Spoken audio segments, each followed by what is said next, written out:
Hello, everyone. Welcome to a new episode of ClueCon Weekly. I'm your host, Jon Gray, and today we're going to talk about life after tech and rebuilding your career in the post-tech economy. So, to discuss this and dive it in further, Nicole Derr, agile coach. Welcome to the podcast.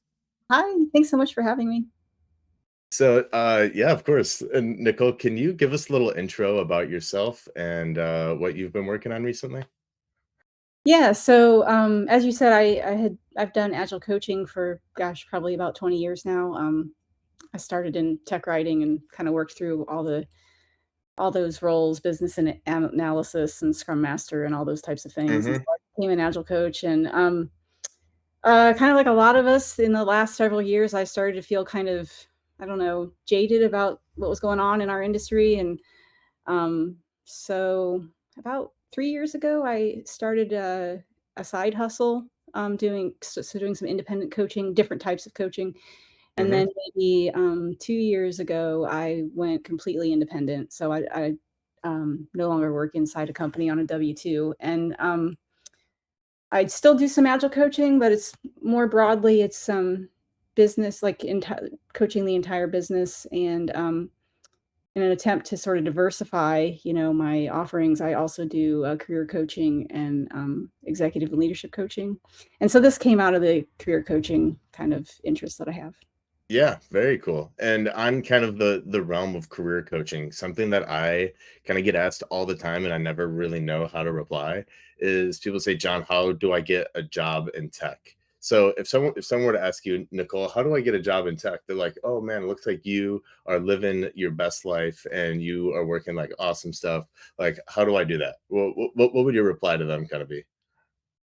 Well, it's interesting because maybe 5 years ago, I would have had a pretty straight answer to that, right? But these days, with Hmm. the way the tech industry is, it's kind of imploding on us, right? Like I don't even know if I'd recommend, trying to get into tech these days. I Yeah. think you gotta, like, really want it because there's a lot less jobs than there are people available, and so, um, through the experiences I've had and a lot of other people I know, that's sort of why decided to sort of head down this path with life after tech. Like, there are better things out there for us these days that I think we should consider. Hmm. Yeah. So, tell me a little bit more about life after tech and like kind of what types of patterns you're seeing from people you're coaching, or can you just give us a little glimpse into kind of what that model looks like? Yeah, so,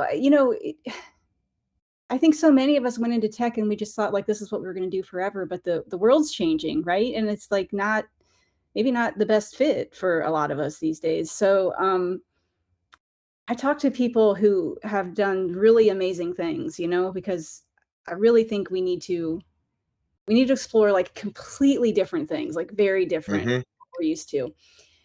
So I'll give you a couple examples. So, guy that I worked with, he was, like, I think, director of product at a bank. He bought a franchise and he now sells flooring.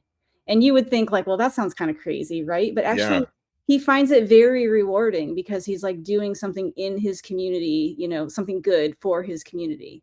Yeah. He also Uh, he Go ahead. No, no. I was just wondering if that is usually what you see, if it's kind of like people making a jump to something that's completely opposite of what they had before, or if kind of sometimes they follow a similar path, or is it kind of just depending on the person? I mean, depending on the person, and some people aren't ready to make a jump to be like this guy's owning his own business, right? Like, that's a pretty big jump. But Yeah.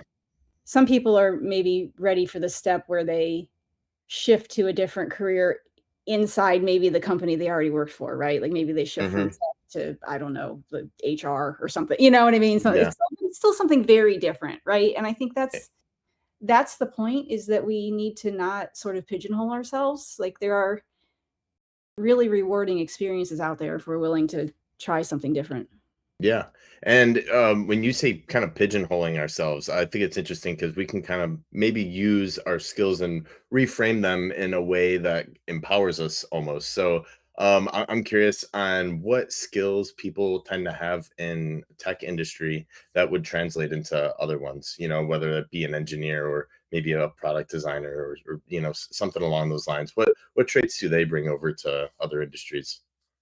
For sure. So, like, in particular, the analytical skills, like, logic-based things. So, like, Yeah, these skills transfer into things like accounting, for example, like, but also I think the people side of it, like, um, having been an agile coach, right? Like, and anyone who's worked with an agile coach knows that, like, there's a lot of sort of focus on, like, the human element of work, right, in the tech yeah, industry, and, a lot of other industries and areas are not or haven't yet done that, right? So, like, I have an engagement with, some nonprofits and public service organizations that are all working together, and, like, this kind of stuff about, like, working together in a more collaborative way and iterating and, you know, um, take small bets and, yeah. experiments, it's, like, new to them, so that's all very applicable in other industries.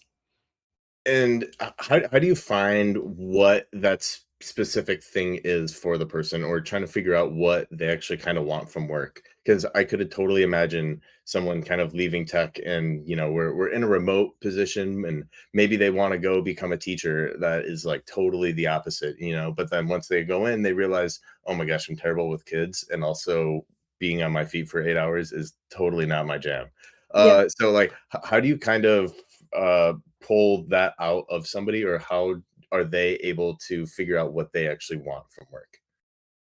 So it's kind of a multi-step process. When I coach somebody, or sometimes I do this with a cohort, or we'll run it even as like a workshop sometimes. But, like, there's a step where we figure out, like, what is it we want to do, right? Just pure joy with no bounds. What would we do if there was no limitations? We talk about that. Mhm. Then we talk about, like, what our community needs. Is this something that actually people would pay for? And we talk about, I call it, is it survivable? Like, is it, so maybe you want to, like you mentioned, someone might like to be a teacher, but we know that unfortunately teachers don't make the kind of money they should. And if Yeah. you're coming from maybe a position as a DBA, like, that's going to be a big pay difference, right? So can Mhm. we make it survivable, right? And there's other ways to, define survivability too, right? Like you said, I don't want to be on my feet 8 hours a day. That's another way that you in particular might measure survivability.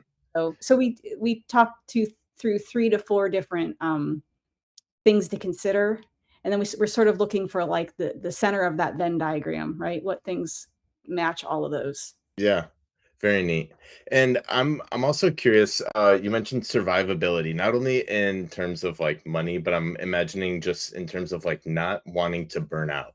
And I'm curious what burnout kind of like, as a term, if you could just give some more clarity on that, because sometimes we view just like a really hard week as like, oh my gosh, I hate this position, I can't do this anymore.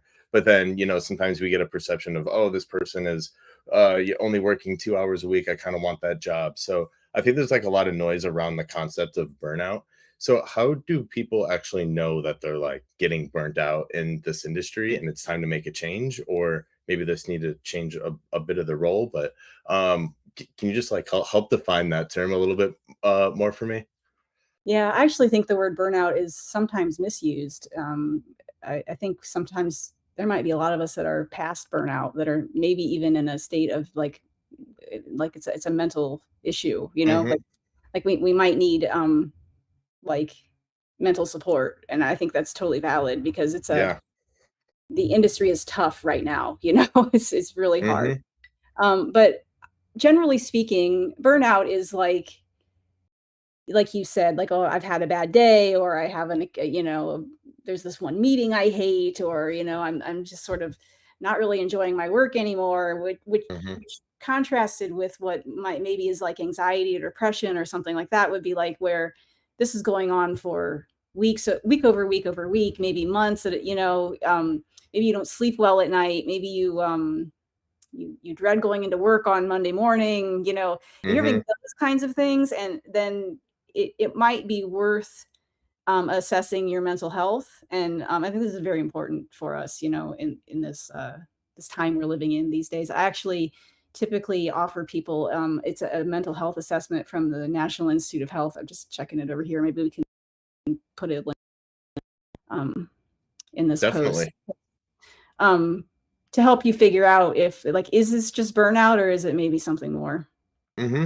Yeah, and that leads to a good point of, where do people kind of get started if this kind of resonated with them? So obviously the chart, but are there any other additional resources or avenues of exploration that you would recommend they check out?